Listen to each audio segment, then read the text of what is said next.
장 12절 우리 한 절인데 우리 앞을 보고 우리 함께 말씀을 읽도록 하겠습니다. 같이 읽읍시다. 시작. 세례 요한의 때부터 지금까지 천국은 침노를 당하나니 침노하는 자는 빼앗느니라. 다시 한 번 더 읽을까요? 시작. 세례 요한의 때부터 지금까지 천국은 침노를 당하나니 침노하는 자는 빼앗느니라. 아멘. 여러분 너무 반갑습니다. 우리 옆 사람과 인사할까요? 당신을 만나서 참 반갑습니다. 서로 인사합시다.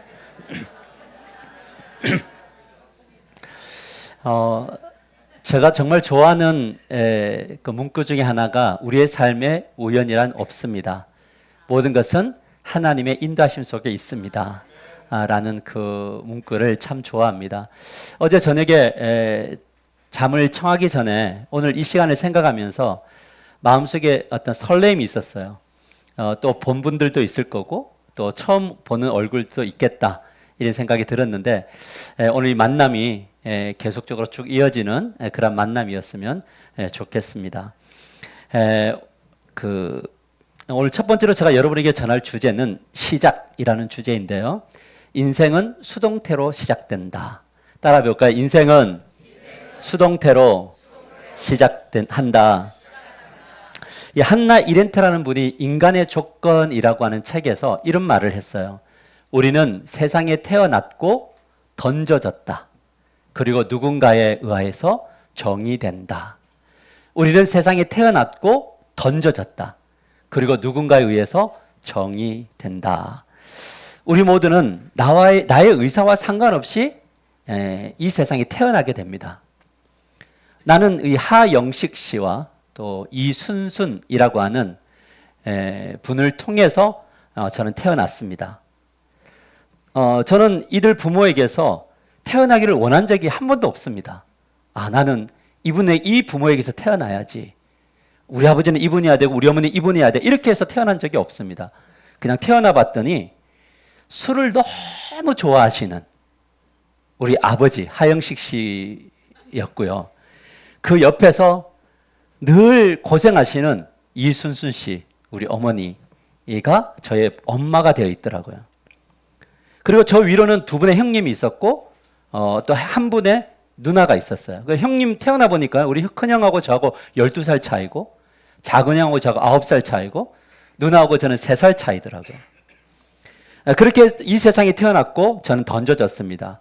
이처럼 우리의 인생은 수동태라고요. 누군가에 의해서 그냥 태어났더란 말이죠. 근데 저가 태어난 집안은 참 가난한 집안이었습니다. 큰형님은 축구 선수를 해서 이미 저희 가족들과 안고 기숙사를 생활을 했고요. 우리 작은 형님은 공부를 정말 잘했는데 그때 당시에 생활이 너무 어려워서 뭘 했냐면 산업전수로 뛰어나가서 우리 가정을 살려야 되겠다 이렇게 하면서 열심히 일했고요. 우리 누나는 낮에는 일을 하고 밤에는 공부하는 야계 생활을 했습니다. 저는 학교 갔다가 집에 오면 집에 아무도 없었습니다.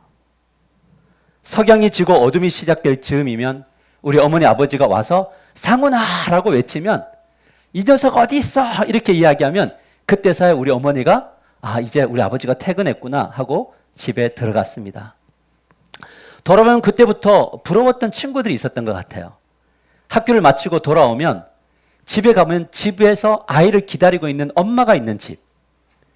그리고 따뜻하게 맞이해주는 집. 더군다나 개인 가외도 시켜주면서 영어도 공부하게 하고 개인 교사를 붙여서 또 수학도 공부하게 하고 저는 그때 주산이 너무 배우고 싶었는데 막 주산을 가르쳐주는 그런 부모님 아래서 자라는 친구들도 있었습니다.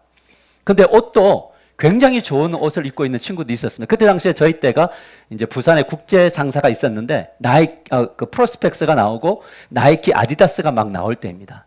그래서 저는 그때 이게 너무 입고 싶었는데 신고 싶었는데 그랬는데 신을 수가 없었습니다. 그래서 저는 나이키가 아니고 나이스, 아디다스가 아니고 아디도스 뭐 이런 거 입고 다녔습니다.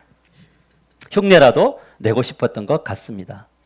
그 친구들도 그들 부모로부터 자신이 부모를 선택한 것이 아니고 태어났는데 저희 부모님과는 좀 다른 부모더라고요. 좀 집도 있고 사는 집안의 부모로 태어났다는 겁니다. 그런 의미에서 우리의 인생은 참 불공평하다라는 생각이 들었습니다. 왜 나는 이런 환경이었고 왜 저 사람 저렇게 될까? 아마 이 자리에 계신 분들 중에서도 옆에 있는 사람들을 바라보면서 왜 저 사람들은 저렇게 가정이 평안한데 왜 우리는 이럴까? 저 사람들은 자녀들이 이런데 왜 나의 자녀는 이럴까? 저들은 부부관계가 이런데 왜 우리는 이럴까? 나는 왜 이런 인생 속에 살아갈까 하는 그런 불공평함을 노래하는 분들이 있을 겁니다.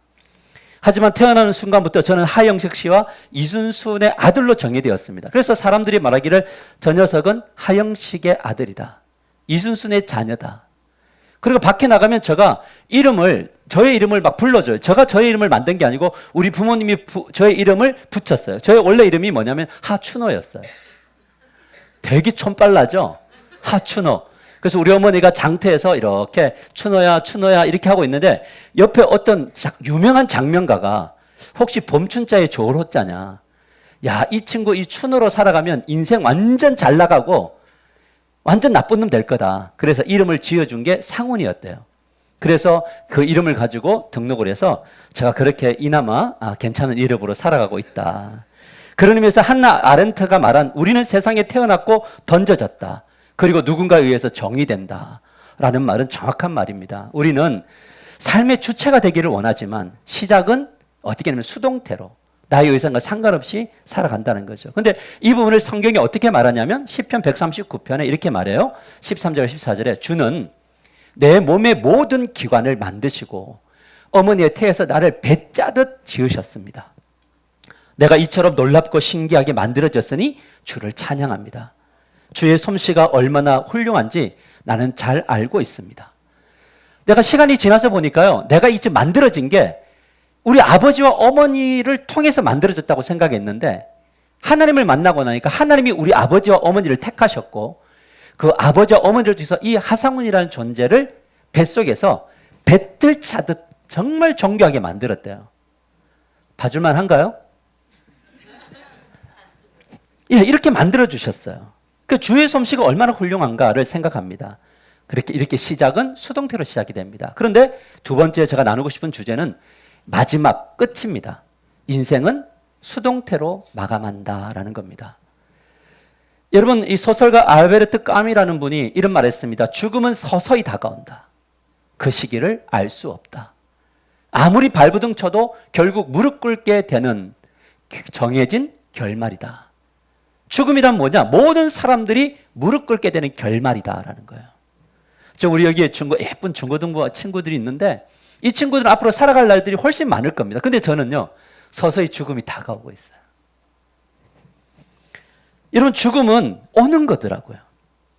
피하려고 애쓰지만 우리는 받아들여야 된다는 거죠. 저희 아버지는 중풍이 오셔서 2년 반 동안 고생하시다가 제가 13살 되던 해에 돌아가셨습니다. 그러니까 저는 13살부터 편부모 밑에서 살았습니다. 근데 중학교 때 갑자기 어머니가 막 쓰러지셔요. 이유도 모르는데 그냥 막 쓰러져요.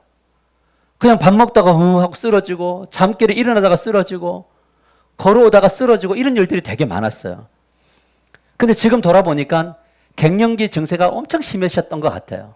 그래서 저는 늘 생각했습니다. 불안했습니다. 그래 어머니가 옆에서 있으면 한 번씩 눈을 떠서 혹시 어떻게 되셨나? 그런 불안함 속에서 어린 시절을 보냈는데 지금 우리 어머니가 94세입니다. 인생은 굉장히 아이러니합니다.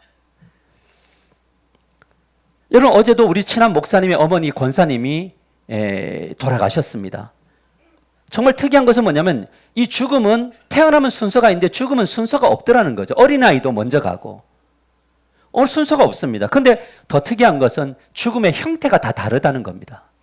어떤 분들은 그냥 잠결에 돌아갑니다. 어제 전화했는데 돌아가셨다라는 이야기가 들리고요. 갑작스러운 사고로 돌아가기도 하고 때로는 질병으로 때로는 요양원에서 돌아가십니다.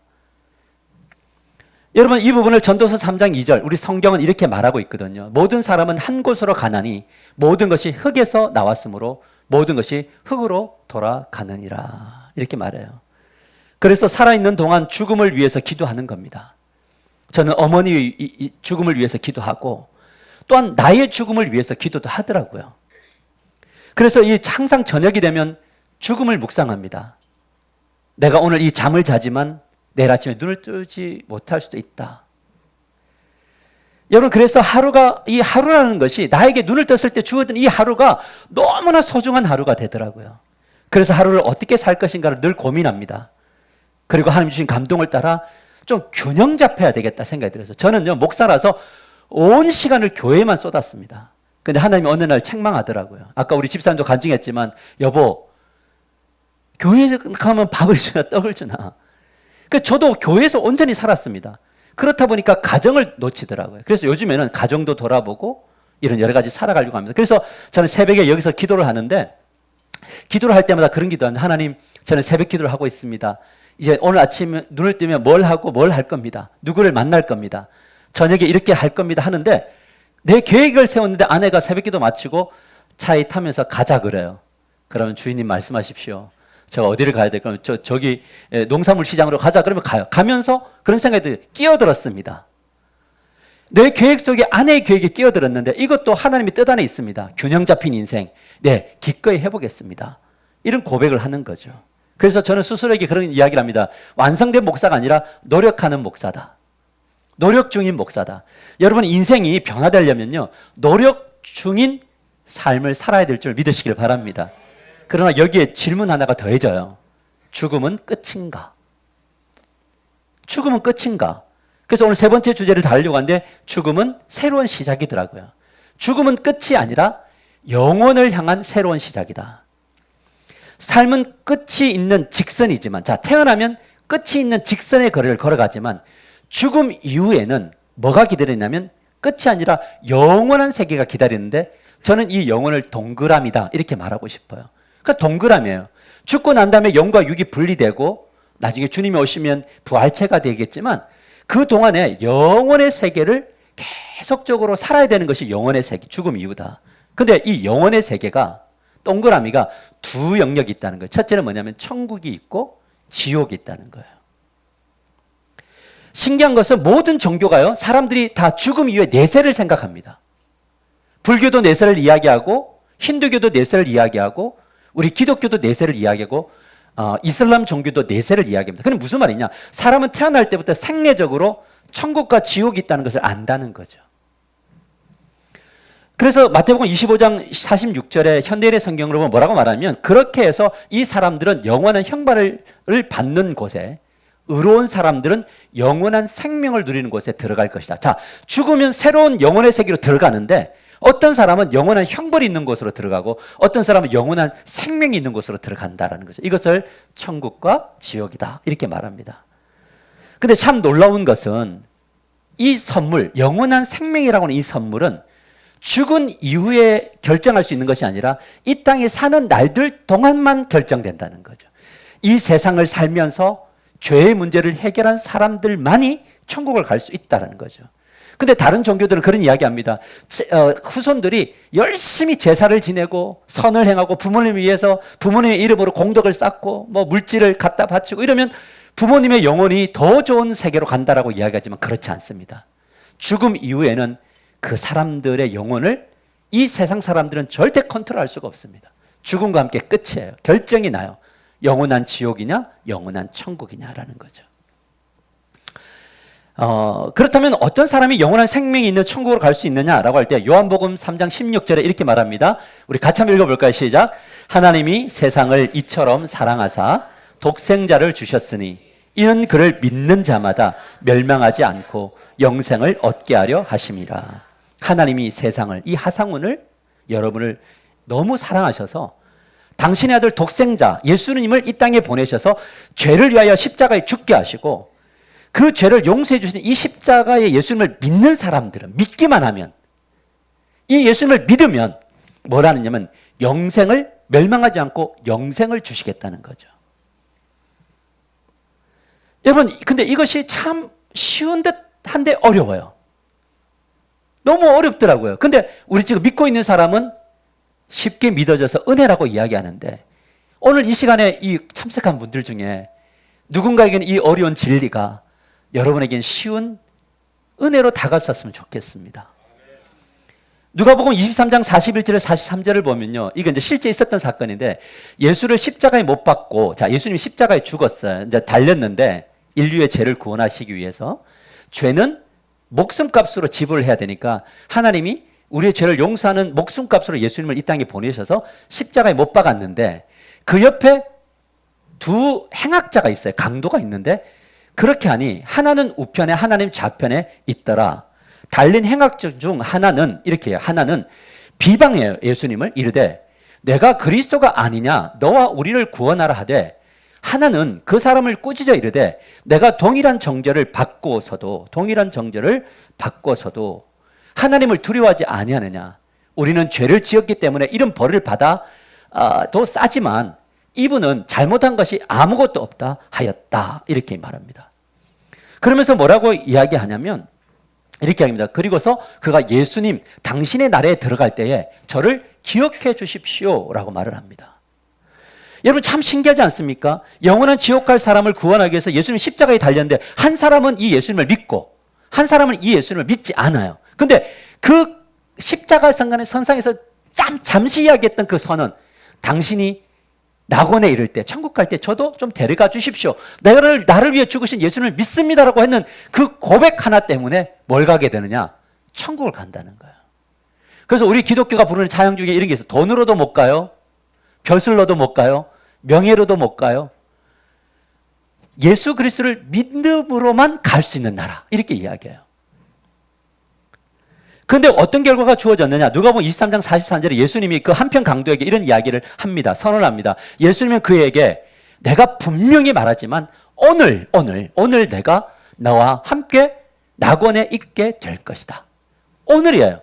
오늘 만약 이 자리에 참석한 분들이 이 예수를 나를 위해서 죽으신 그리스도, 나를 천국으로 보내실 예수로 믿는다면 오늘 이 시간 여러분들은 천국 백성이 될 것을 믿으시길 바랍니다. 이 기회, 이 세상에 사는 날 동안 이것이 결정된다. 자, 네 번째 다루려고 한 주제는 이제 선택입니다. 영생과 영사는, 천국과 지옥은 능동태다.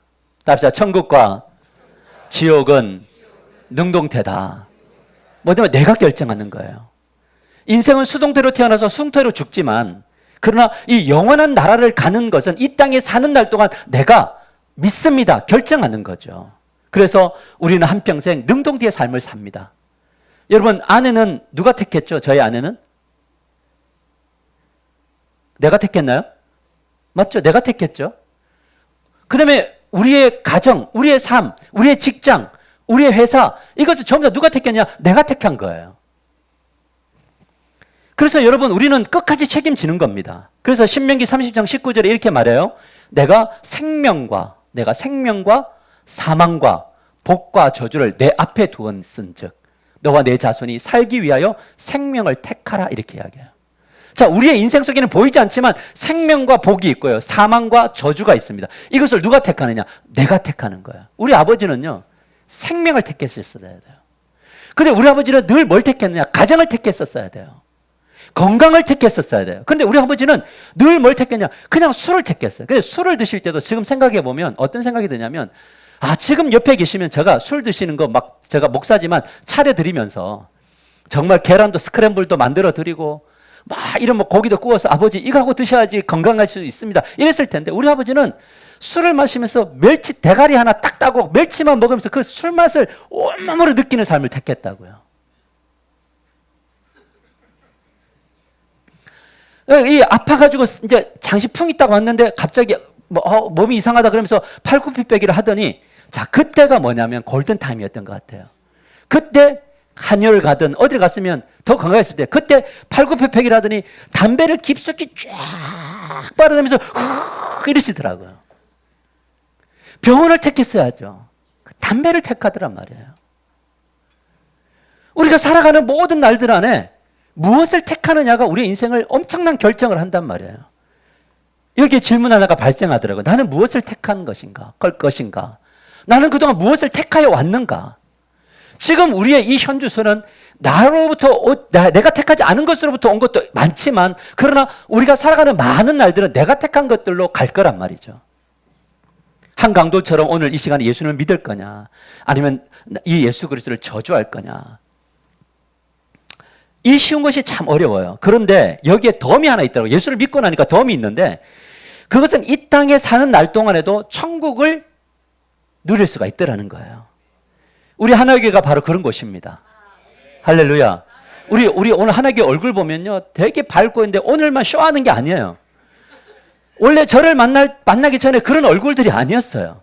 근데 저와 함께 예수님을 만나고 나니까 삶이 변화된단 말이죠. 그러니까 이곳에서도 있다. 그래서 많은 분들이 이런 노래예요. 높은 산이 거친들이 초막이나 궁궐이나 내주에서 모신 곳이 그 어디나 하늘나라라는 거예요. 저희 교회에 어떤 한 자매가 저한테 늘 했대요. 목사님, 저는 다른 거 다 괜찮은데 우리 남편 때문에 미칠 것 같아요. 왜 그러니까 교회 가자니까 교회를 안 나간대요. 그래서 그랬어요. 정말 좋은 기도 제목이야. 우리 기도하자 했는데 그 남편이 지금 열심히 교회 다니고 있는데, 여러분 인생을 살아가면 처음에는 뭐 자녀를 위해서 돈도 필요하고 뭐 여러 가지 필요하지만 나중에 40대 이상이 되면요, 뭐가 제일 필요한 줄 아세요? 그것은 뭐냐면 나의 마음과 나의 생각을 나눌 수 있는 대상이 옆에 있어야 된다는 거예요. 내가 택해서 만나는 이 인간이 막 집에만 오면 막 지 혼자 놀고, 대화 나누자 그러면 막 아무 대화도 못 나누고, 나는 주님 이야기하고 싶고 천국 이야기하고 싶은데 이 남편은 온통 막 다른 생각만 하고 있고, 얼마나 외로울까요? 근데 우리 교회는 행복하다는 이야기를 많이 해요. 사랑하는 성도 여러분, 앞에서 말씀드렸지만 제가 참 고생을 많이 했거든요. 근데 얼굴이 고생한 티가 좀 나요, 안 나요?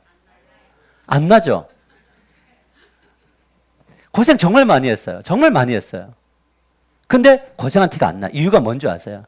삶은요, 해석하는 거예요. 삶은 뭐냐면 해석하는 거예요.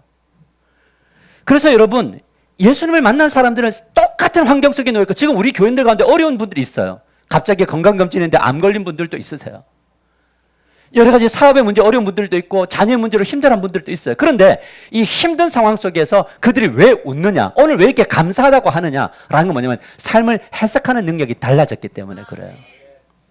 아내를 바라보며 남편을 바라보며 나와 함께 해줘서 감사하고, 나의 자녀를 보면서 너가 나의 자녀여서 감사하고, 나의 부모를 보며 감사하고, 우리 하나교회 교인들을 보면서 감사할 수 있는 것, 불완전하고 예측할 수 없는 삶이 우리 앞에 기다리고 있지만, 그래서 두렵지만 그래도 뭐냐면 나의 인생의 끝과 그 다음이 영원한 나라가 기다리고 있어서 감사한 거죠.